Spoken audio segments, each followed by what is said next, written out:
Hi guys, good morning all of you. तो daily current affair के session में आप सभी का स्वागत है।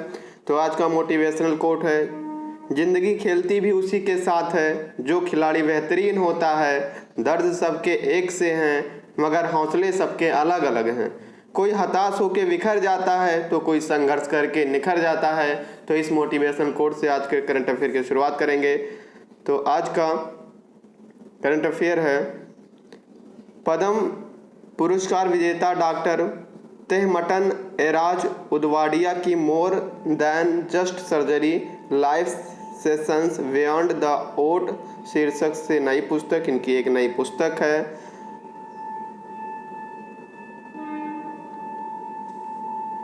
डॉक्टर तेहमटन एराज की एक पुस्तक है, मोर देन जस्ट सर्जरी।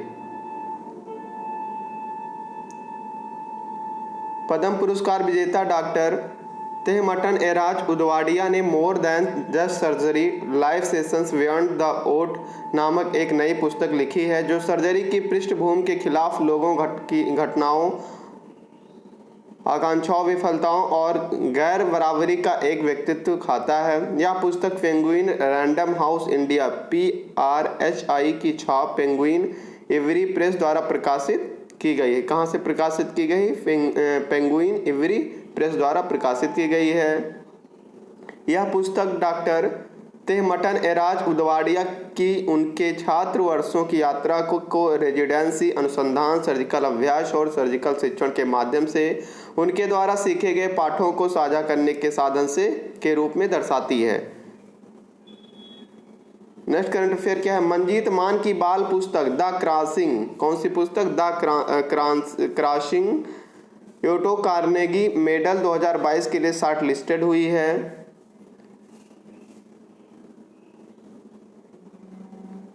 भारतीय मूल के लेखक मंजीत मान की पुस्तक द क्रॉसिंग को यूनाइटेड किंगडम के योटो कार्नेगी मेडल 2022 के लिए चुना गया है।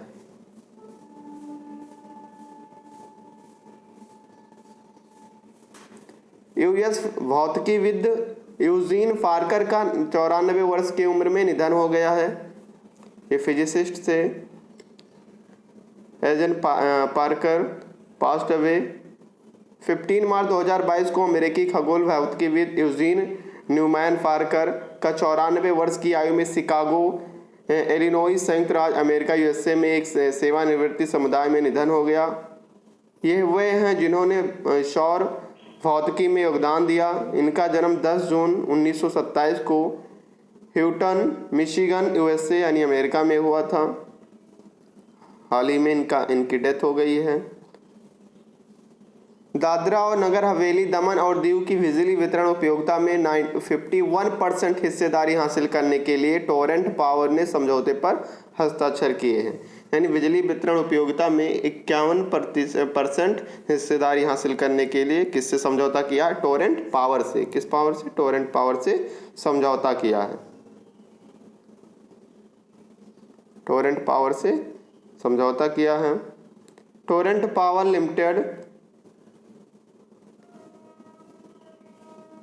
ने केंद्र शासित प्रदेश दादरा और नगर हवेली और दमन दीव और दादरा और Nagar Haveli Daman Diu distribution corporation limited, Dadra और नगर हवेली और दमन और दीव के डिस्ट्रीब्यूटर कॉर्पोरेशन लिमिटेड की 51% एक्टिविटी का अधिग्रहण करने के विशेष प्रयोजन वाहन दमन के प्रशासक के साथ एक शेयर खरीद समझौते और शेयरधारक समझौते पर हस्ताक्षर किए हैं। सुचित्रा के एला 2022 से 23 के लिए CII दक्षिणी क्षेत्र की अध्यक्ष बनी। Joint managing director Bharat biotech Suchitra K Ella, chairperson of CII। भारतीय उद्योग परिसंघ दक्षिण क्षेत्र ने सुचिता के एला को वर्ष 2022-23 के लिए अध्यक्ष के रूप में नियुक्त किया है। CII ने कमल बाली को डिप्टी चेयरमैन भी नियुक्त किया। यानी डिप्टी चेयरमैन कौन बनी है? कमल बाली बनी है। अध्यक्ष कौन है? सुचिता के एला को बनाया गया है। वह भारत बायोटेक इंटरनेशनल लिमिटेड की सह संस्थापक और संयुक्त प्रबंध निदेशक हैं। इस नियुक्ति से पहले वह 21-22 के लिए CI डिप्टी चेयरपर्सन के रूप में कार्यरत थी और 12-13 में वो CI आंध्र प्रदेश की पूर्व अध्यक्ष थी। नेक्स्ट करंट अफेयर पे चलेंगे। बैंक बोर्ड ब्यूरो ने union bank, IOB bank, PSB bank और SBI बैंक प्रमुखों के लिए नाम अनुशंसित किए हैं। बैंक्स बोर्ड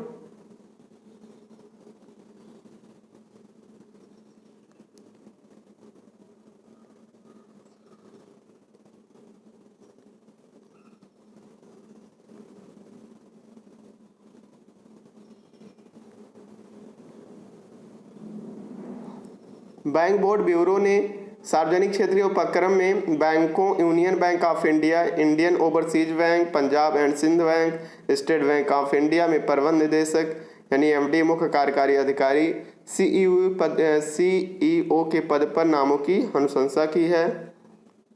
इन सिफारिशों के आधार पर अंतिम नियुक्ति भारत सरकार द्वारा अधिसूचित की जाएगी। केनरा बैंक के कार्यकारी निदेशक M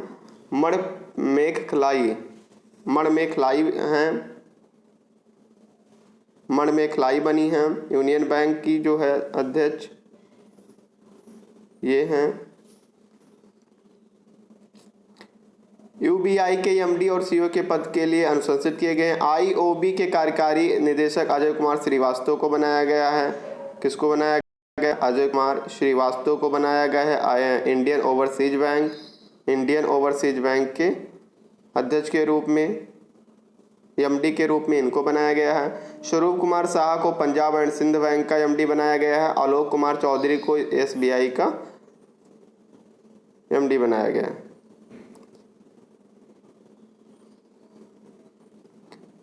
2022 CM3M Hurun global rich list Mukesh Ambani ने सबसे अमीर भारतीय एशियाई शीर्षक का दावा किया। टेस्ला के एलोन मस्क अरबपतियों की सूची में सबसे ऊपर है। 17 मार्च 2022 को हुरून इंडिया में 2022 M3M Hurun global rich list शीर्षक से एक रिपोर्ट जारी की कि जो दुनिया में संयुक्त राज्य डॉलर के अरबपतियों की रैंकिंग है। रिपोर्ट के अनुसार रिलायंस इंडस्ट्रीज लिमिटेड के अध्यक्ष और प्रबंध निदेशक CMD मुकेश अंबानी सबसे अमीर भारतीय और सबसे अमीर एशियाई के रूप में उभरे हैं और विश्व स्तर पर वे 9वें स्थान पर हैं। मुकेश अंबानी दुनिया के शीर्ष 10 अरबपतियों की सूची में शामिल होने वाले एकमात्र भारतीय हैं। मैक्स लाइफ इंश्योरेंस द्वारा स्मार्ट गारंटीड पेंशन योजना शुरू की गई। किसके द्वारा शुरू की गई है? मैक्स लाइफ इंश्योरेंस के द्वारा लॉन्च की गई है। Smart guaranteed pension plan launch किया गया है। Max Life insurance company limited ने Max Life smart guaranteed pension plan एक non linked non participating single premier individual या group general annuity plan launch करने की घोषणा की है, जो नियमित आय की गारंटी देता है और वार्षिकीदार की भविष्य की वित्तीय सुरक्षा सुनिश्चित करता है।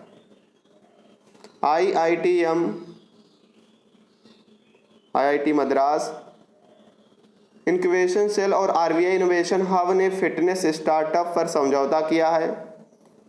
किस पे समझौता किया है? Fintech startups. इनोवेशन हब ने फिटनेस स्टार्टअप पर समझौता किया है। भारतीय प्रौद्योगिकी संस्थान मद्रास इंक्यूबेशन सेल द्वारा अग्रणी भारत का एक प्रमुख deep tech startup hub RBI ने भारत में फिनटेक वित्तीय स्टार्टअप का समर्थन करने और उनका विस्तार करने के लिए आवश्यक पारिस्थितिकी तंत्र को विकसित करने में योगदान करने और एक साथ काम करने के लिए समझौता ज्ञापन MOU पर हस्ताक्षर किए हैं। महिला मनी वीजा और ट्रांसकॉर्प ने संयुक्त रूप से महिला उद्यमियों के लिए प्रीपेड कार्ड लॉन्च किया है। महिला मनी वीजा ट्रांसकॉर्प ने संयुक्त रूप से महिला उद्यमियों के लिए प्रीपेड कार्ड लॉन्च किया।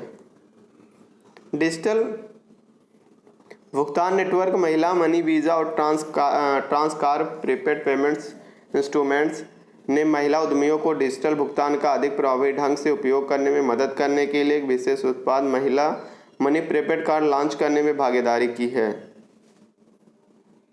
हैदराबाद एसबीआई हैदराबाद तेलंगाना में इनक्यूबेशन और एक्सेलरेशन सेंटर स्थापित करेगा। कौन करेगा? एसबीआई करेगा, स्टेट बैंक ऑफ इंडिया करेगा। हैदराबाद तेलंगाना में इनोवेशन, एक्सवेशन और एक्सेलरेशन सेंटर स्थापित करेगा। भारतीय स्टेट बैंक हैदराबाद तेलंगाना में एक innovation, excavation and acceleration centre IIAC स्थापित करेगा, जो एक सलाहकार के ऑन बोर्डिंग के 6 से 9 महीने में चालू हो जाएगा।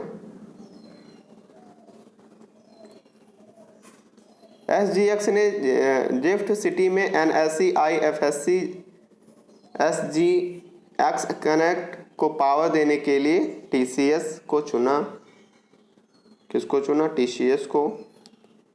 16 मार्च 2022 को Tata consultancy services limited TCS एक वित्तीय समाधान ने विशेष आर्थिक रूप क्षेत्र Gujarat international finance tech city को समर्थन देने के लिए सिंगापुर एक्सचेंज SGX से 5 साल का अनुबंध हासिल किया। कितने साल का? 5 साल का।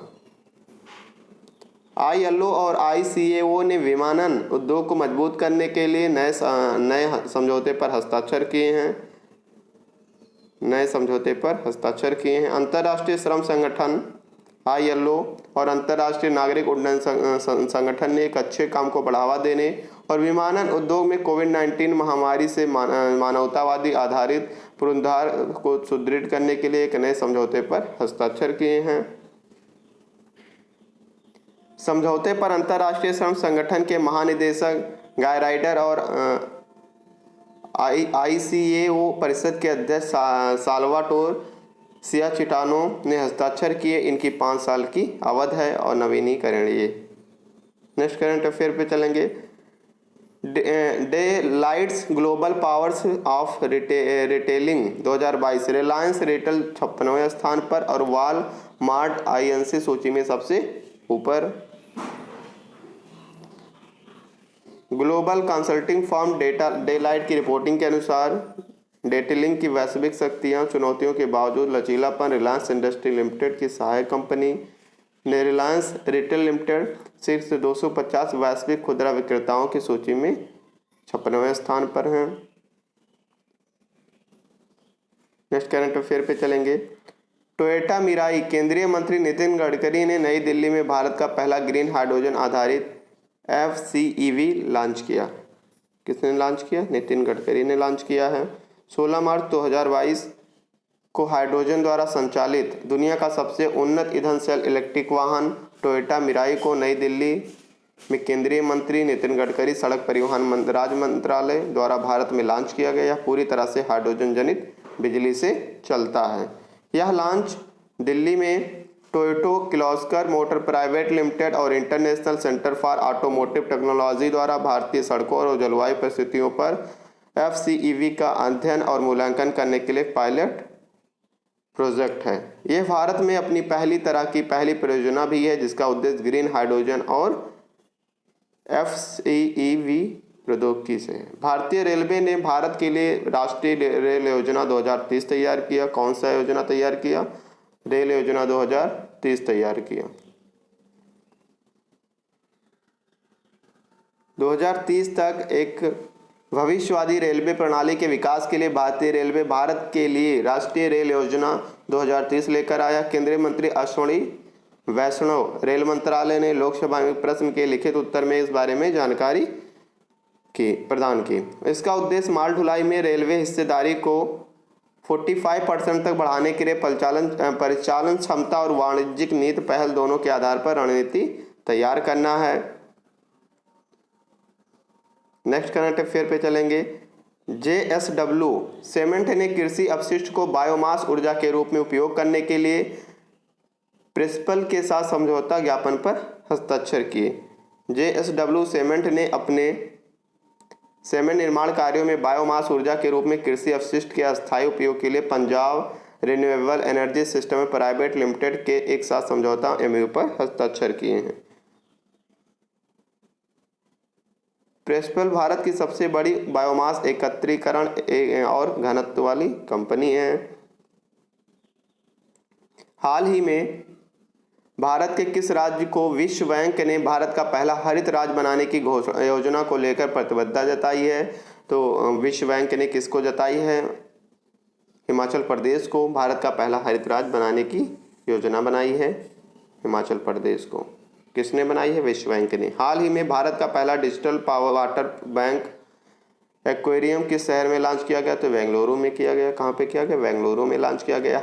हाल ही में किस मंत्रालय ने देश की 13 प्रमुख नदियों के कायाकल्प के लिए परियोजना की घोषणा की है? पर्यावरण और जलवायु परिवर्तन मंत्रालय ने की है। किसने की है?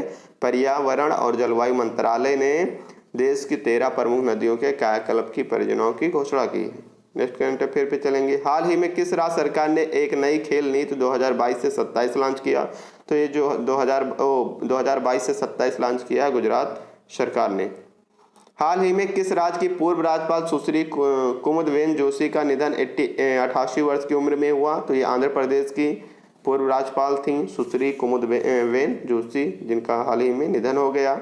हाल ही में किस टेक कंपनी ने हैदराबाद में अपना चौथा डेटा सेंटर स्थापित करने की घोषणा की है? तो माइक्रोसॉफ्ट ने की है। किस कंपनी ने की है?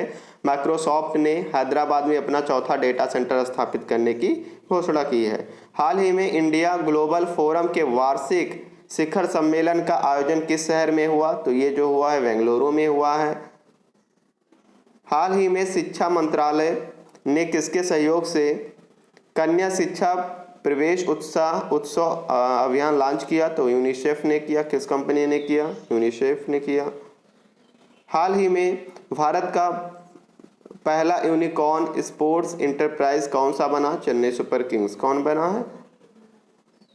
चेन्नई सुपर किंग्स भारत का पहला यूनिकॉर्न स्पोर्ट्स इंटरप्राइज बना है। तो यूनिसेफ के सहयोग से कन्या शिक्षा प्रवेश उत्सव अभियान लॉन्च किया गया। हाल ही में TDSAT अध्यक्ष के रूप में किसे चुना गया? तो DN पटेल को चुना गया। DN पटेल को चुना गया है। हाल ही में किस प्रसिद्ध गोल्फर की औपचारिक रूप से world golf hall of fame में शामिल किया गया? तो टाइगर वुड्स को किया गया है।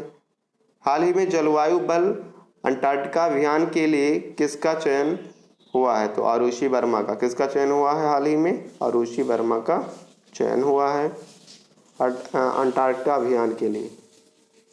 हाल ही में जारी किसकी रिपोर्ट के अनुसार भारत ने वर्ष 2021 में रिकॉर्ड 10 गीगावाट क्षमता स्थापित की है? तो ये मेरकाम इंडिया रिसर्च की रिपोर्ट है। किस कंपनी की रिपोर्ट है? मेरकाम इंडिया रिसर्च की रिपोर्ट है। हाल ही में भारतीय ग्रैंड मास्टर SL नारायणन ने किस देश में आयोजित पाडिस्काची कैटोलिका इंटरनेशनल ओपन अपने नाम किया है? तो ये इटली में लॉन्च हुआ था। कहाँ पे हुआ था ये गेम? इटली में।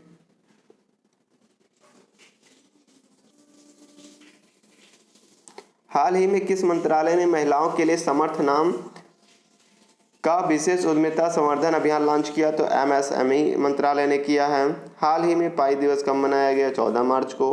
हाल ही में किसने संभव और स्वावलंबन पहल शुरू की है? तो भानु प्रताप सिंह वर्मा ने की है। संभव और स्वावलंबन पहल शुरू की। हाल ही में किसने गुल्लागुड़ा और चिटकुल्ला रेलवे स्टेशन के बीच कवच कार्य प्रणाली की परीक्षण की जाँच की है? अश्विनी वैष्णव रेल मंत्री है, इन्होंने की है। उस मालवाहक जहाज का नाम बताइए जो ब्रह्मपुत्र नदी पर चलने वाला अब तक का सबसे लंबा जहाज बन गया है? तो वो बन गया है MV रामप्रसाद बिस्मिल। कौन सा जहाज? MV रामप्रसाद बिस्मिल। किस समूह ने उत्तरी प्रांत में 2 बड़ी बिजली परियोजनाओं के लिए श्रीलंका के साथ समझौता ज्ञापन पर हस्ताक्षर किए हैं, जिनका लक्ष्य $500 मिलियन की लागत से 500 मेगावाट की संयुक्त क्षमता उत्पन्न करना? Adani group, Tata group, Reliance group, Adani group. किसने हस्ताक्षर किया? अडानी ग्रुप ने हस्ताक्षर किए हैं। हाल ही में कौन सा देश विश्व टेक शिखर सम्मेलन 2022 की मेजबानी करेगा? तो कौन सा करेगा? श्रीलंका करेगा। कौन सा देश करेगा? श्रीलंका जो है विश्व टेक शिखर सम्मेलन 2022 की मेजबानी करेगा। भारत का पहला विश्व शांति केंद्र किस शहर में स्थापित किया जाएगा? तो ये किया जाएगा गुरुग्राम में। कहाँ स्थापित किया जाएगा? गुरुग्राम में स्थापित किया जाएगा। पायलट प्रोजेक्ट के तहत किस ऑटो कंपनी द्वारा भारत का पहला fuel cell electric vehicle launch किया गया? तो ये जो लॉन्च किया गया टोयोटा के द्वारा लॉन्च किया गया। किस कंपनी के द्वारा किया गया? टोयोटा कंपनी के द्वारा लॉन्च किया गया। भारत सरकार ने हाल ही में किस पड़ोसी देश को भोजन आवश्यक उत्पादों दवाओं के आयात में सहायता के लिए $1 बिलियन LOC जारी की है? भूटान, नेपाल, श्रीलंका, पाकिस्तान। तो श्रीलंका के लिए जारी की है। भारत सरकार ने हाल ही में पड़ोसी देश श्रीलंका देश को भोजन आवश्यक उत्पादों और दवाओं की आयात में सहायता के लिए $1 बिलियन की LOC जारी की है। वर्तमान में श्रीलंका गंभीर आर्थिक संकट से जूझ रहा है। श्रीलंका के वित्त मंत्री वेसिल राजपक्षे समझौतों को अंतिम रूप देने के लिए भारत आएंगे। प्रतिष्ठित मिस वर्ल्ड 2021 का खिताब किस देश की कैरोलिना ब्लास्का ने जीता है? तो जमैका, जर्मनी, चीन, पोलैंड। तो कहाँ की है? पोलैंड की हैं। पोलैंड की कैरोलिना विलावास्का ने हाल ही में प्रतिष्ठित मिस वर्ल्ड 2021 का खिताब अपने नाम किया है। सबसे लंबे समय तक राज करने वाली मिस वर्ल्ड जमैका की टोनी एनसिंग ने मिस वर्ल्ड 2021 का फाइनल और कोरोनेशन नाइट में अपने उत्तराधिकारी का ताज पहनाया। नेक्स्ट करंट अफेयर पे चलेंगे। निम्न में से किस शहर में भारत का पहला विश्व शांति केंद्र स्थापित होगा? तो गुरुग्राम में होगा। भारत का पहला AI और robotics technology park art park किस शहर में लॉन्च किया जाएगा? पुणे, दिल्ली, मुंबई, बेंगलुरु। तो बेंगलुरु में किया जाएगा। भारत का पहला AI और रोबोटिक्स टेक्नोलॉजी पार्क कर्नाटक के बेंगलुरु में लॉन्च किया जाएगा, जिसे कर्नाटक के बेंगलुरु में भारतीय विज्ञान संस्थान IISc बेंगलुरु द्वारा स्थापित एक गैर लाभकारी फाउंडेशन द्वारा प्रचालित किया जाता है। निम्न में से किस मंत्रालय ने देश की 13 प्रमुख नदियों के कायाकल्प की परियोजनाओं की घोषणा की है? शिक्षा मंत्री, परिवहन मंत्री, रेल मंत्रालय। तो किसने की? पर्यावरण और जलवायु परिवर्तन मंत्रालय ने की है। पर्यावरण और जलवायु परिवर्तन मंत्रालय ने हाल ही में देश की 13 प्रमुख नदियों के कायाकल्प के लिए परियोजना की घोषणा की है, जिसमें हिमालयी नदियां झेलम नदी, चिनाब, रावी, व्यास, सतलुज, यमुना और ब्रह्मपुत्र, और दक्कन या प्रायद्वीपीय नदियां नर्मदा, गोदावरी, महानदी, कृष्णा और कावेरी, जबकि लूनी नदी भी इसमें शामिल है। भारत में सबसे कम मातृ मृत्यु अनुपात 30 प्रति 1 लाख जीवित जन्म दर्ज के साथ कौन सा राज्य पहले स्थान पे है? तो सबसे पहले स्थान पे केरल है। कौन सा राज्य है? केरल है जो सबसे पहले स्थान पर है।